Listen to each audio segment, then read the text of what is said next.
Hi, I'm Dallas Dickinson, Director of Production on Star Wars The Old Republic, the new story-driven MMO from BioWare and LucasArts. Today, I'm going to walk you through the experience of playing the Taral V Flashpoint. In the game, this is a scenario you would undertake at level 32 or so, after many hours of advancing your character through your personal storyline.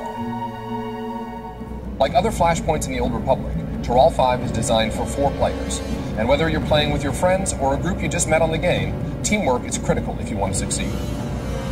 Before you get to the action, though, you've got to learn what this is all about by talking with Master Oteg, a revered Jedi Master who needs a strike team to carry out an important and dangerous mission.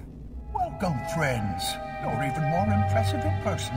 Forgive me for not shaking hands, but I forgot my hover seat today. Before we begin, I'll ask that you keep an open mind to what you're about to hear. The source of my information is unconventional. You should see the sources I usually rely on. They redefine disreputable. Despite its unusual nature, my source is of the highest integrity. I will share with all of you. The conversation with Master Oteg is a multiplayer conversation. We're watching it from the trooper's perspective, and as you can see, after he selects his response in the conversation, he rolls a random number between 1 and 100. The same thing happens for the other players, and the player with the highest roll wins. In this case, the Jedi Knight. Follow Oteg's lead. This is important.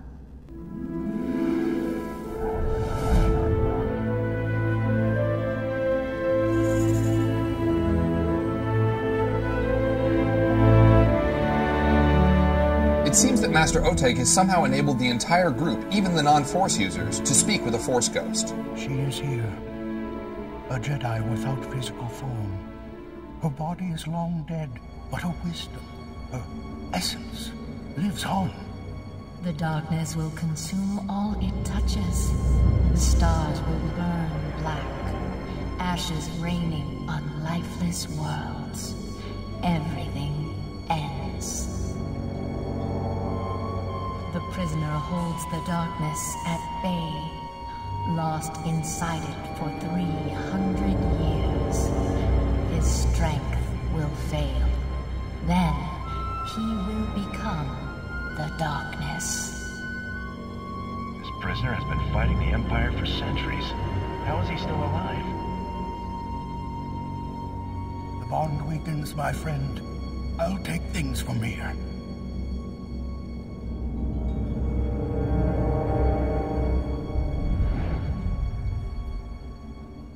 She's told me many things.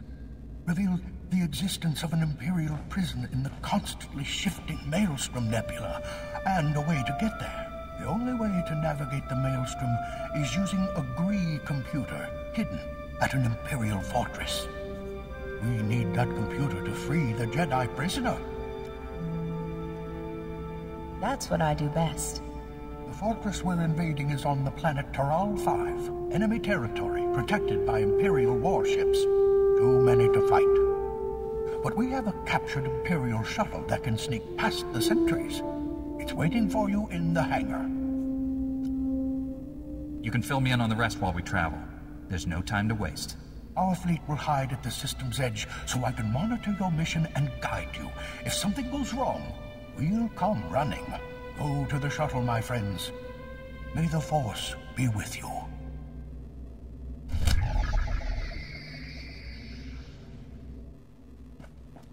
All right, the team's ready for action, heading for the shuttle that will take them to the planet's surface. The shuttle sequence is one of our cinematic cutscenes. You're going to see we have cutscenes for departing from and arriving to most, if not all, of the planets in the game.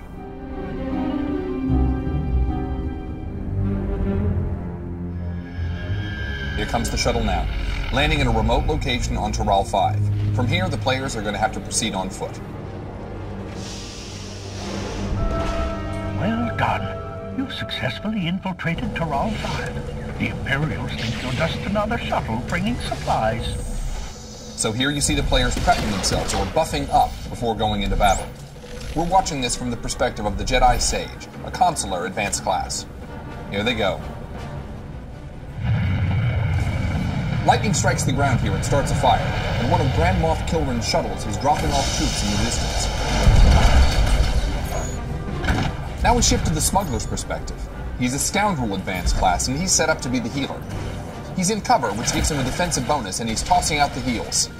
Those green circles you see are signs to the Smuggler that his cover bonuses apply. You can see the Trooper got the Skin Player's attention.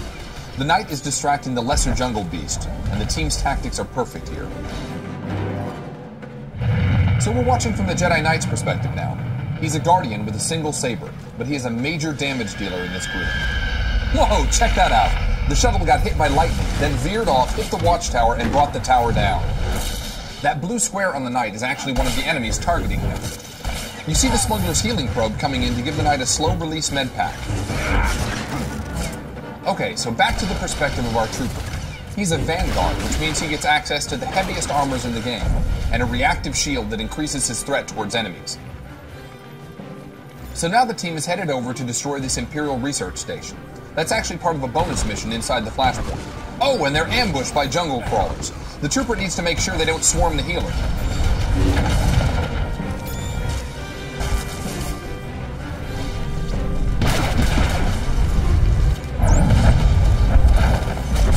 Oh, and the Knight detonates the research terminal. This explosion finished off the jungle crawlers, essentially giving the team some free experience. Nicely done. Alright, the team's back on the path now. We're still in the Jedi Sage's perspective. Up here, Imperial soldiers are battling a Jagoran River Lurker. The River Lurker is the real danger move, so the Sage targets him and lets loose some of her telekinetic abilities. Oops, now she's got his attention, and he's coming after her. Those robes aren't exactly heavy armor, so this could get ugly.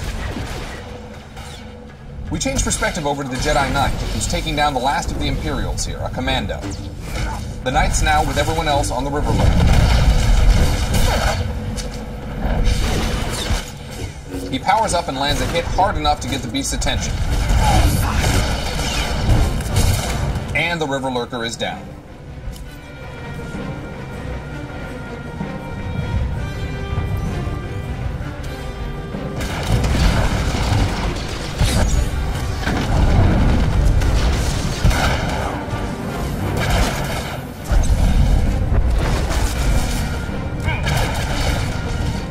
The Trooper's got the Vine Cat's attention, but the Jungle Crawler is on the Smuggler. That's no good. Somebody better help the healer. There we go. All good. Next up, Imperials. The Knight starts things by detonating a barrel of explosive material and then wading in. The Trooper tosses a sticky grenade, so you can see the Imperial desperately trying to get it off. And that takes both of them down. Okay, this is our first mini-boss. The Smuggler's gonna sneak around here in stealth and tranquilize one of those trained Vine Cats, taking him out of the fight until the team's ready.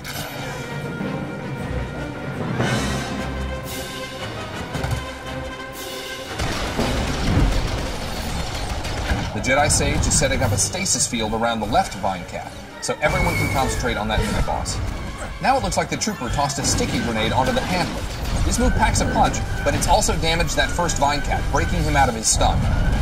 Everyone's focusing their fire on the handler, and the Trooper's doing a good job of holding the enemy's attention.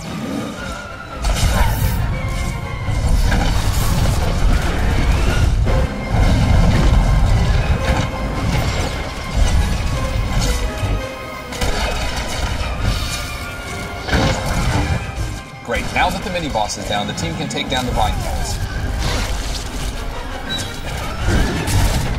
The Sage's stasis field lasts a nice long time, but the group's going to want to take that first Vine Cat down before it fades.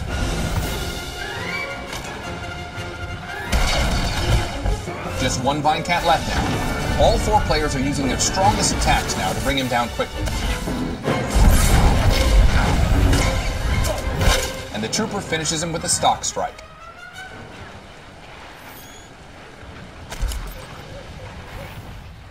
Since these enemies were a little tougher, they dropped a commendation, which can be traded for some strong equipment after the mission.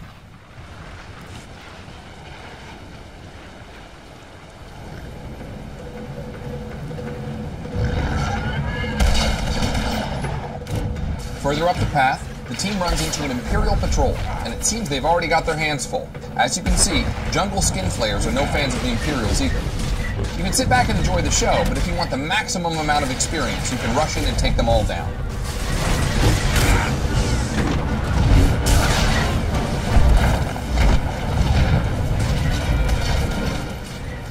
Our Jedi Sage has unfortunately drawn aggro, and that's not what she's built for, so let's hope that the team can help her out here. Here comes the trooper. To the rescue. Good job.